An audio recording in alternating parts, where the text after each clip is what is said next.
Good afternoon all of students. आज की online कक्षा में एक बार फिर सभी का स्वागत है। और आज का जो हमारा विषय है वो है ग्रामीण नेता। कल हमने ग्रामीण से संबंधित जो नेतृत्व की बात की थी वो कंप्लीट हो चुका है। आज हमारा टॉपिक है ग्रामीण नेता कितने प्रकार के होते हैं और उन ग्रामीण नेताओं की क्या विशेषताएं होती हैं, और अंत में उन्हीं ने जो ग्रामीण नेतृत्व करते हैं, जो नेता होते हैं, उनके कार्य क्या है, the function of rural leadership. तो सबसे पहले हम बात करेंगे ग्रामीण नेता की। पहला होता है मंत्रणा नेता, दूसरा जातिगत नेता, तीसरा धार्मिक नेता, चौथा निर्वाचित नेता और पांचवा संस्थागत नेता। मंत्रणा नेता वो होता है जो गांव का जो एक मुख्य आदमी होता है।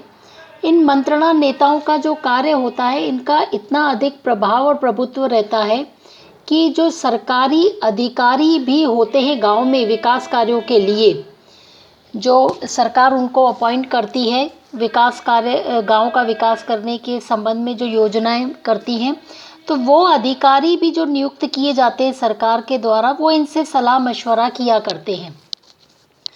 और इसके अलावा जो गांव के जो सभी जो लोग रहते हैं, वो अपने पारिवारिक समस्याएं हों, चाहे कृषि की समस्याएं हों, वैवाहिक आयोजन हो, या राजनीतिक विषय हो, या मुकदमे हों, या इस प्रकार के कई जो विषय रहते हैं, इन पर सब पर उनसे राय लेना उचित समझते हैं। दूसरा होता है जातिगत नेता। जातिगत नेता क्या करता है? जाति में इसकी महत्वपूर्ण भूमिका होती है।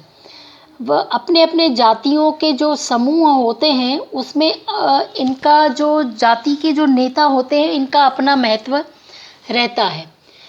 सभी जाति समूह में एक या दो व्यक्ति ऐसे होते ही हैं जिनका अपनी जाति समूहों में विशेष प्रभाव रहता ही है, और इन विशिष्ट प्रभाव वाले व्यक्तियों को ही ग्रामीण समाज में जातिगत नेता के नाम से जाना जाता है।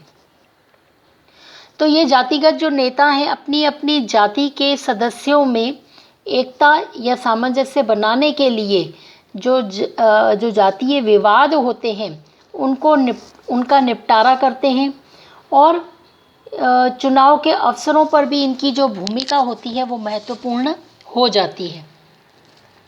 तीसरा होता है धार्मिक नेता। तो ग्रामीण समाज की हम बात करें तो नेता के प्रकारों में जो एक धार्मिक नेता है वो क्या करता है कि ग्राम्य जीवन चूँकि एक परंपरात्मक रूप से होता है, और यहाँ पर परंपरा के कारण जो धर्म है सर्वाधिक प्रभावशाली रहता है, और चाहे वो पुजारी हो, मौलवी हो, संत हो, ये समाज के धार्मिक नेता के रूप में स्थान लिए रहते हैं। इसलिए ग्रामवासियों के लिए जो धार्मिक नेता होता है वो निष्पक्ष होता है, और उसके द्वारा दिए गए जो मार्ग निर्देशन होते हैं उसका पालन सभी लोग करते हैं। चौथा है निर्वाचित नेता। तो वर्तमान ग्रामीण समाज की हम बात करें तो पंचायती राज के माध्यम से ग्रामीण समाज का प्रतिनिधित्व करने के साथ साथ जो नेता निर्वाचित किए जाते हैं, तो वो गांव का जो विकास है उसमें महत्वपूर्ण भूमिका निर्वाह करते हैं। और अंत में बात आती है संस्थागत नेता की। तो संस्थागत नेताओं में जो ग्रामीण समाजों के वे व्यक्ति होते हैं जो शासकीय कर्मी, पंचायत कार्यकर्ता या सहकारिता से जुड़े रहते हैं, और विभिन्न संस्थाओं में जो कार्यरत इन व्यक्तियों की प्राथमिकता अपने समुदाय का विकास करना होता है, इसलिए इन्हें संस्थागत नेता भी कहा जाता है। और ये क्या करते हैं, ग्रामीण जन शासन की जो योजनाएं होती हैं उनको ग्रामीणों तक पहुंचाने का कार्य करते हैं, और जिससे उस योजना का लाभ गांव को पहुंचे, ऐसा इनका कार्य रहता है। तो ये तो हो गए नेता के प्रकार। अब इन ग्रामीण जो नेता हैं इनकी विशेषताएं क्या हैं, तो इनके आधार पर हम कुछ बिंदु हैं। जैसे ग्रामीण नेता अपने समुदाय के प्रति जो उसकी जो निष्ठा होती है वो उसके अंतर्गत निष्ठा और भक्ति की भाव उसके अंदर होना चाहिए समूह के प्रति। सैद्धांतिक और व्यवहारिक ज्ञान होना चाहिए। समाज में अपने परंपरागत जो आधार हैं, जो उसकी वैल्यूज़ है, जो मूल्य हैं, इन आधार और मूल्यों का से संबंधित ज्ञान भी इस ग्रामीण नेता को होना चाहिए। और साथ में पूरे समुदाय की समस्याओं के समाधान के साथ ही समुदाय के विकास में प्रयासरत रहे, ऐसा इसका मंशा होनी चाहिए। फिर ग्रामीण नेता की जो समदर्शी प्रवृत्ति है वह भी होना ही चाहिए। अब हम बात करते हैं ग्रामीण नेता के कार्य की। ठीक है, तो ग्रामीण नेता के जो कार्य हैं इसमें हम बात करेंगे कि सबसे पहले समूह का प्रतिनिधित्व करना। एक तो कुशल होना चाहिए, ईमानदार, अनुभवी जो व्यक्ति होता है नेतृत्व करने के लिए, वही ग्रामीण जीवन की प्रगति का आधार बनता है और उसकी जो जीवन की जो प्रगति है वो निर्भर करती है इन्हीं के ऊपर। तो ग्रामीण नेतृत्व का जो प्रमुख कार्य अपने समूह का प्रतिनिधित्व करना है, समूह के जो मध्य सहयोग बढ़ाकर अपने गांव की प्रतिष्ठा स्थापित करे। सभी समूहों का अपना अपना विशिष्ट स्थान होता है, तो चूँकि नेतृत्व के कारण ही गाँव की भी भूमिका निर्धारित होती है। दूसरा, मध्यस्थता का कार्य।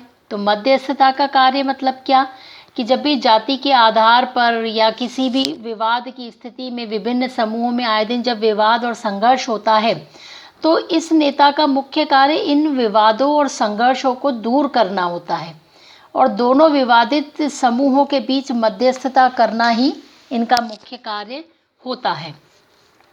फिर नीति निर्धारण करना। तो साक्षरता की कमी यदि हम देखें गांव में, तो व्यक्तियों में अपने व्यवहारों में स्वयं निर्धारण करने की योग्यता नहीं रहती। ऐसे में अपने गांव के विकास के लिए नीतियों का निर्धारण कर पाना बड़ा मुश्किल कार्य है।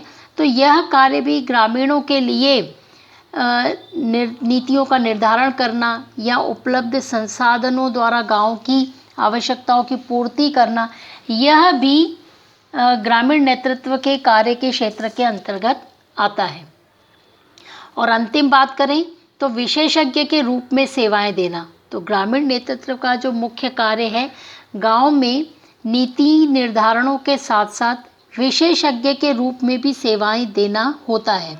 जैसे मान लो गांव में कृषि हो, सूखा, महामारी या शिक्षा, स्वास्थ्य आदि के विषय में जब कोई आवश्यकता पड़ती है, तो यह एक विशेषज्ञ के रूप में गाँव को सेवाएं प्रदान करने के साथ साथ सहयोग भी करने के रूप में आगे आते हैं और ये सब कार्य भी इनके अंतर्गत माना जाता है।